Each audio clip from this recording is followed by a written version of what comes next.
Within auctions, the winner's curse is a real thing. We're going to explore that in this video. My name's Matt Rousu. This video is part of a series where we're looking at game theory lessons, providing them all semester. It's part of the class I'm teaching at Susquehanna University. So like and subscribe to get those updates of when new videos are dropped. Today we're going to explore the winner's curse, and we're going to start with an example of an auction, real estate auction, from the HGTV TV show, Flip or Flop. Let's go to the clip. You find them? Hey, honey. Yeah?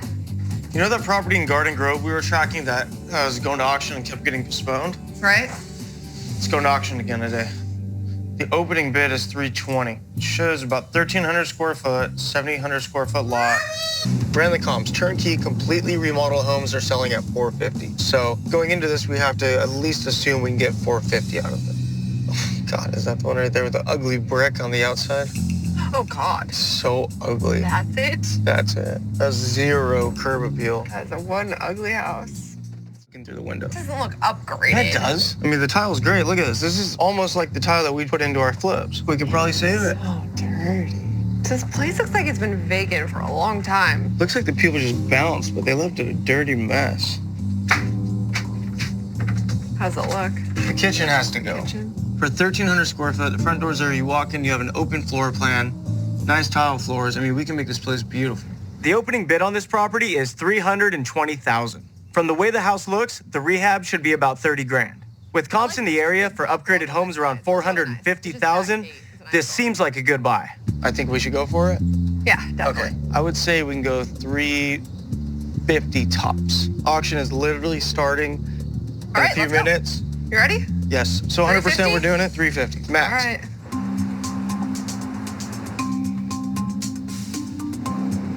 To enter the bidding, we hand over a $10,000 deposit. If we win the house and we don't have the money to cover it, we lose out 10 grand. All right. And good luck. Thank you. Well, thanks. A couple of the usual suspects, huh? Here we go. Hi, folks. Thanks for attending today's auction. Everything is being sold as is. All sales are final. That includes any existing liens, back property taxes owed, building permits, and/or occupancy. The stakes are high at house auctions. On one hand, we can get a great deal paying cash for an as-is house. But on the other hand, there could be hidden problems. And everybody here is taking the same risk that we are. Let's get the bidding started at $320,000. 320? 320,000 is bid. Now go 321,000. 321. 321,000 is bid. Now go 322. 322? 322,000 in the back is bid. Now go 323. 323. 323,000 is bid. Now go 324. 324. 324,000 now bid 325. 325. 325,000 is bid in the back. Now go 326. Two guys here are driving the bids up super fast and it's nerve-wracking. I'm gonna show them I mean business and jump the bid up 5 grand. This will hopefully slow them down. 330. 330,000 now go 335. 330,000 is bid. Now go 335. 335. 335. I got $330,000 bid once, twice, anymore. Last and final call, and sold your way. Thank you, folks. Congratulations. Thank you. Okay, fascinating little example here. So Christina and Tariq looked at the house a bit, but they couldn't dive in. They did not know everything about the house, and the house is going up for auction. The winner's curse relates to the point where sometimes when there is a common value auction, where there's some item that's worth some amount of money, but you don't quite know what it is, sometimes people overpay.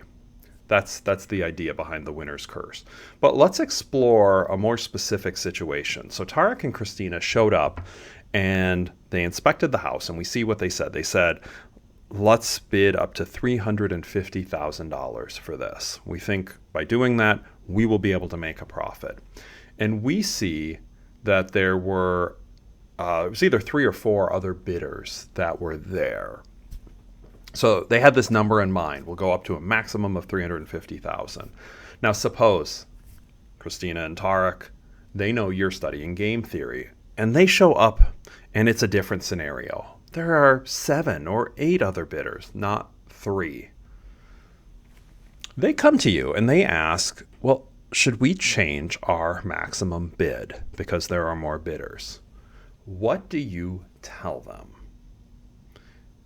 I'd pause this to think about it a bit and then unpause because I'm going to talk about it right now. So intuition tells a lot of people, well, there's more people here, I should bid more. And there's certainly, if you think about it, there are more bidders. So your chance of winning will drop if you don't bid more. But that ignores a key fact.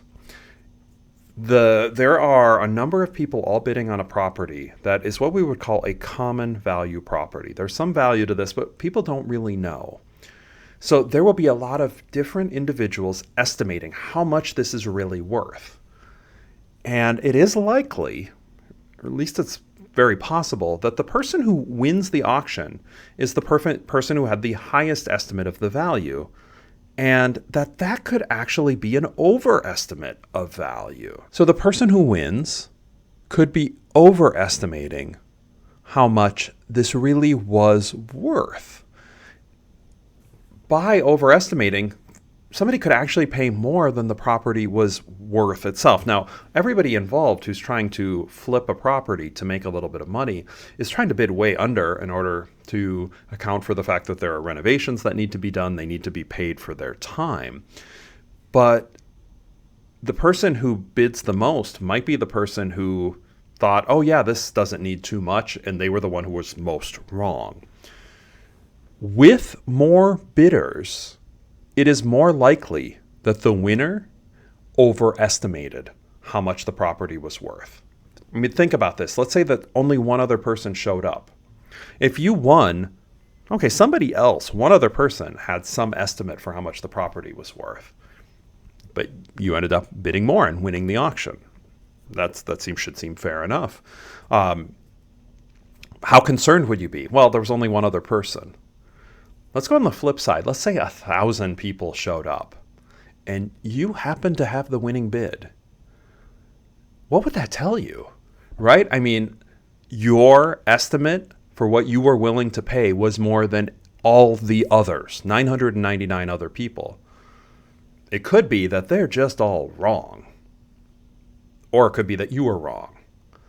And as more people come in, right, that was a dramatic difference, but as more people come into an auction and you are not certain of what the underlying value is, you should be bidding less. That is the game theory optimal response, because it lowers the chance that you will overpay for the particular product. Yes, you're going to win it less often, but a payoff of 0 from not winning is way better than a negative payoff because you overpaid for something. Overpaying for an item that is a common value item, this is known as the winner's curse. Richard Thaler, he won the Nobel Prize in economics, studying issues like the winner's curse and other issues within behavioral economics. Even wrote a book with the same title that certainly worth checking out if you haven't read that yet. And it is absolutely a real thing that can happen.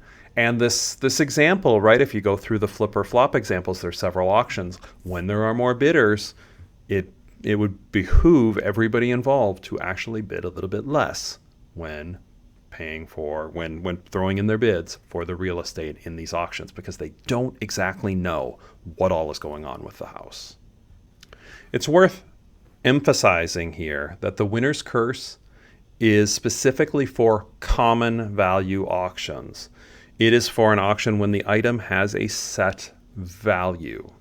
It does not apply as much when different individuals might place a different subjective value for a particular item.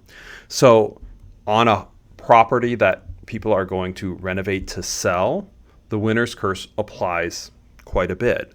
If somebody's selling a home, or people are buying a home, different individuals could very easily have different values they would place on living at a specific location.